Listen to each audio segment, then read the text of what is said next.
ह्या बाबतीत खरं अंतःकरणपूर्वक मी केंद्राच्या आपल्या मध्यवर्ती सरकारचे पंतप्रधान महोदय नरेंद्र मोदी साहेब, अमित शहा साहेब, आपले भूपेंद्र यादव साहेब, आपले केंद्रीय वनमंत्री, तसेच आमचे नेते आदरणीय महाराष्ट्राचे मुख्यमंत्री देवेंद्र फडणवीस साहेब, एकनाथ शिंदे साहेब, सुनेत्राताई पवार, गणेश नाईक साहेब आणि चंद्रकांतदादा पाटील साहेब आणि आमच्या खासदार आदरणीय धैर्यशील माने साहेब, ह्या सगळ्यांचं इथं या निमित्तानं आदरपूर्वक उल्लेख करणं गरजेचं आहे की हा नागपंचमीचा जो सोहळा आहे तो अनादी कालापासून सुरू असलेला आपला जो सण आहे, तो सण आपला घटनादत्त अधिकार होता, पण तो काही कारणानं हिरावून घेतला गेला होता.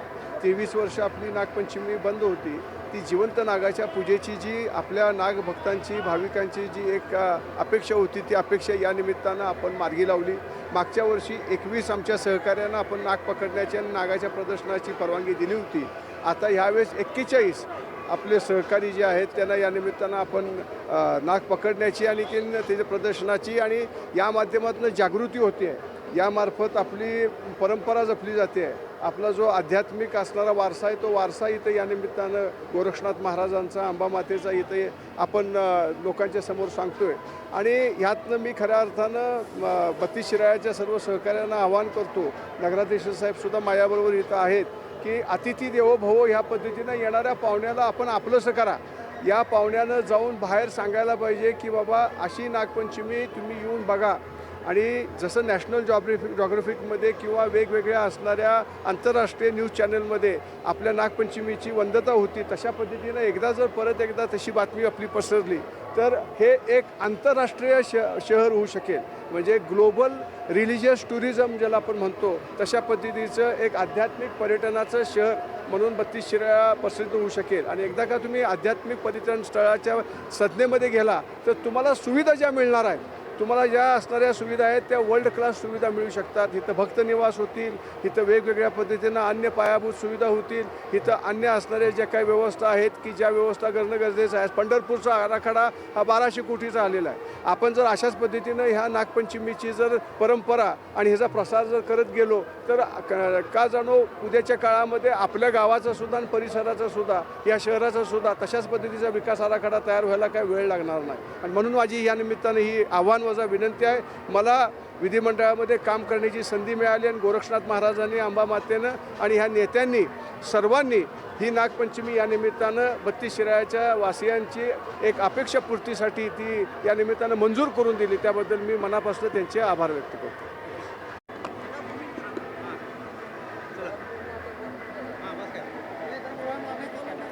ही 32 शिराळ्याची नागपंचमी ही परंपरा गेली 1000 ते 1200 वर्षापूर्वीची परंपरा ही शिराळकरांना लाभलेली आहे. गुरु गोरक्षनाथ महाराजांनी ही परंपरा सुरू केली आणि दिवसेंदिवस या सणाची उंची वाढत गेली, सणाचं स्वरूप बदलत गेलं. भव्य स्वरूप आता या ठिकाणी नागपंचमीला आलेलं आहे. 2002 साली कायद्याच्या कचाट्यात काही सर्पमित्रांच्या गैरसमजामुळं या ठिकाणी ही परंपरा कायद्याच्या कचाट्यात अडकली. पण मागच्या वर्षीच आमचे आमदार सत्यजित देशमुख भाऊ आणि खासदार धैर्यशीलदादा माने यांच्या प्रयत्नातून ही नागपंचमीला एक एज्युकेशनल पर्पज म्हणून आम्हाला आता परमिशन दिलेली आहे. त्याचं प्रबोधन करून ज्या काही अफवा नागांविषयी आहेत समाजामध्ये त्याचा काहीतरी प्रबोधन करून त्या सगळ्या चुकीच्या कशा पद्धतीच्या आहेत ते सांगण्याचा आमच्या ह्या ठिकाणी प्रयत्न सर्वांचा आहे.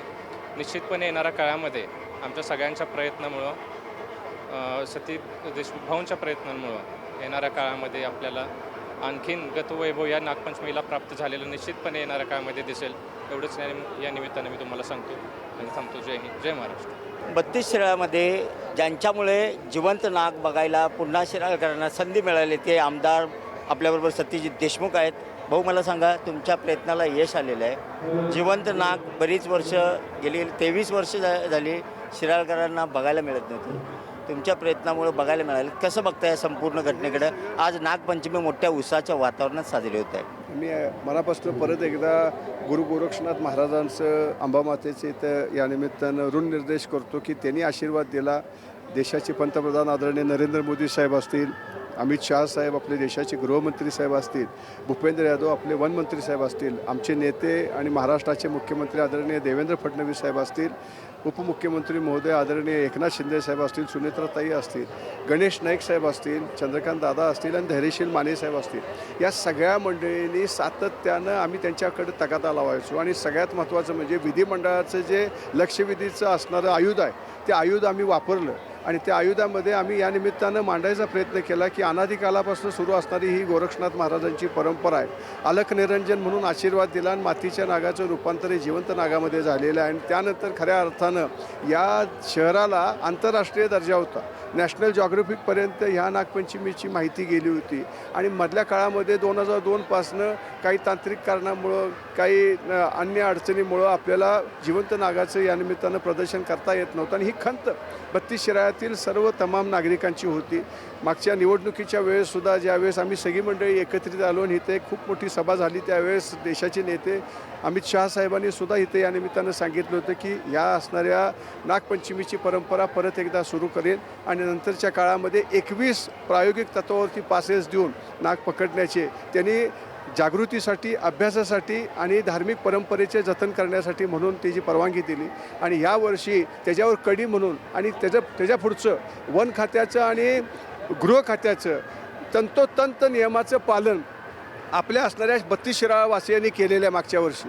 तुम्ही जर रिपोर्ट बघितले तर वन खात्यानं स्वयंस्पष्ट सांगितलं आहे की 32 शिराळ्यातील सर्व नागरिकांनी जे नियम सरकारनं घालून दिलेले आहेत, जे नियम अन्य असणाऱ्या सहकार्याने घालून दिलेले आहेत ते सगळे नियम तंतोतंत पालन केलेले आहेत. म्हणून 21चे 41 आपल्याला परमिट मिळाले. यातनं होणार आहे काय सर्पमित्र आपण जास्तीत जास्त तयार करणार आहोत. आणि या माध्यमातून 32 शिराळ्याची जी एक आख्यायिका आहे जगामध्ये नागदेवतेला या निमित्तानं अशा ह्या एका अदम्य सारस दाखवून पकडणं आणि ते पकडून आपण त्याचं प्रदर्शन करणं हे साहस हे अद्वितीय आहे. आणि हे 32 शिराळावासियांनी अवगत केलेलं आहे. त्यामुळे जगाच्या पाठीवर जाऊन देत ना. आणि माझी इच्छा आहे की जागतिक पर्यटनाचं आणि जागतिक आध्यात्मिक पर्यटनाचं केंद्र हे 32 शिराळा व्हावं. मी सातत्यानं म्हणतो आहे की हे शहर हे एका वेगळ्या धाटणीसाठी जन्माला आलेलं आहे. आणि ते असणारी जी एक या निमित्तानं निर्मिती उद्याच्या काळामध्ये ह्या शहराची व्हावी अशा पद्धतीची अपेक्षा इथं व्यक्त करतो. परत एकदा सांगतो की अतिथी देवो भव ह्या मताप्रमाणे 32 शिराळ्याच्या सर्व नागरिकांनी येणाऱ्या पाहुण्याला अशा पद्धतीचं त्याच्याशी वर्तन करावं की त्यानं बाहेर जाताना सांगावं की पुढच्या वेळेस नागपंचमीला जरूर तुम्ही 32 शिराळ्यामध्ये जावा. आणि एकदा का तुम्ही तशा पद्धतीचं एक वर्ड ऑफ माउथ तुमचा जर या निमित्तानं प्रसार सुरू झाला तर मग ती मार्केटिंगची प्रक्रिया जी आहे त्या माध्यमातून प्रचंड मोठ्या पद्धतीनं तुडुंब गर्दी पुढच्या असणाऱ्या अनेक नागपंचमीला आणि त्या सोहळ्याला होईल. आणि तेच आमचं इप्सित आहे. हे या निमित्तानं एक जागतिक केंद्र व्हावं, पायाभूत सुविधा मजबूत व्हाव्यात आणि त्या माध्यमातून अंबामातेचा आणि गोरक्षनाथ महाराजांचा आशीर्वाद 32 शिराळावासियांच्यावरती सदैव राहावा. नक्कीच आपल्याबरोबर नगराध्यक्ष पृथ्वीसिंग नाईक आहेत. कसं नियोजन केलेलं आहे? जिवंत नाग बघायला पुन्हा एकदा शिराळकरांना मिळालेलं आहे.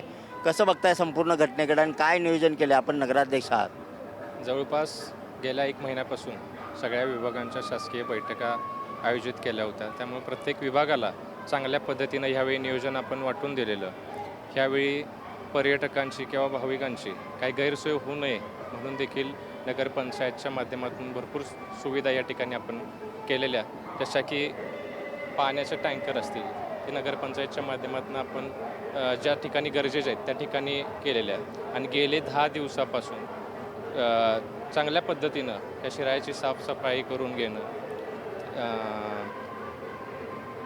साफसफाई करणं हे नगरपंचायतच्या माध्यमातून चालू आहे.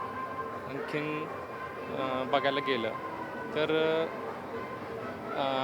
41 ठिकाणी या ठिकाणी आपल्याला पासेस उपलब्ध झालेले आहेत. 41 ठिकाणी स्टेज घालून चांगल्या पद्धतीचं नियोजन, भाविकांना जास्तीत जास्त नागाचं दर्शन व्हावं, त्यांना प्रबोधनातून त्यांना नागाविषयी जे गैरसमज आहेत ते दूर व्हावे त्याच्यासाठी स्टेज आपण करून चांगल्या पद्धतीचं नियोजन ह्यावेळी केलेलं आहे.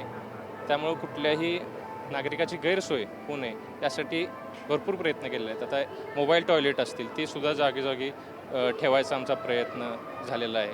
त्यामुळं शक्य होईल तेवढ्या आम्ही सुविधा पुरवण्याचा प्रयत्न ह्यावेळी नगरपंचायतच्या माध्यमातून केलेला आहे. एवढं या निमित्तानं मी सांगतो. नक्कीच आपण पाहू शकता संपूर्ण शहरामध्ये 41 ठिकाणी अशा पद्धतीचं स्टेज बांधण्यात आलेलं आहे. आणि या स्टेजवरती जिवंत नागाचं दर्शन सर्वांना होतं. त्याचबरोबर वन विभागाच्या माध्यमातून आणि इथल्या असणाऱ्या स्थानिक जे सर्पमित्र आहेत यांच्या माध्यमातून जागरूकता व्हावी, त्याचबरोबर नागाचं प्रसार आणि प्रचार व्हावा या संदर्भात प्रबोधन केलं जातं. या ठिकाणी संपूर्ण शिराळ्यामध्ये सर्वोच्च न्यायालयाच्या निर्देशानुसार या ठिकाणी नागपंचमी साजरी केली जाते. त्याचबरोबर केंद्राकडून जे विशेष परवानगी मिळाली आहे त्या परवानगीचं सुद्धा या ठिकाणी तंतोतंत पालन केलं जातं. यामुळं या शिराळ्यामध्ये आज लाखाच्या संख्येनं या ठिकाणी सर्व नागप्रेमी हे नागाचं दर्शन घेण्यासाठी आणि अंबामातेचं दर्शन घेण्यासाठी आणि गोरखनाथाचं दर्शन घेण्यासाठी दाखल झालेले आहेत. त्यामुळे संपूर्ण शहरामध्ये एक उत्साहाचं असं वातावरण आहे. या ठिकाणी निवडणुका विधानसभेच्या असताना केंद्रीय मंत्री अमित शहा यांनी सांगितलं होतं, मला शिराळ्याचा आमदार भाजपचा द्या, मी नागपंचमी पुन्हा तुम्हाला जिवंत नागाची सुरुवात करून देतो आणि दिलेला शब्द त्यांनी पाळलेला आहे. या ठिकाणी सत्यजित देशमुख जे भाजपचे आमदार म्हणून सध्या आहेत त्यांच्या विशेष प्रयत्नातून आणि या ठिकाणी असणारे नगराध्यक्ष पृथ्वीसिंग नाईक यांच्या माध्यमातून या ठिकाणं सुनियोजित आणि अतिशय चांगल्या पद्धतीचं नियोजन केल्यामुळं या ठिकाणी सर्व आलेल्या भाविकांना या ठिकाणी दर्शन आणि अंबामातेचं दर्शनसुद्धा सुखरूप होत आहे. कॅमेरामॅन सुजित सोबत मी शंकर देवकुळे, TVN मराठी, सांगली.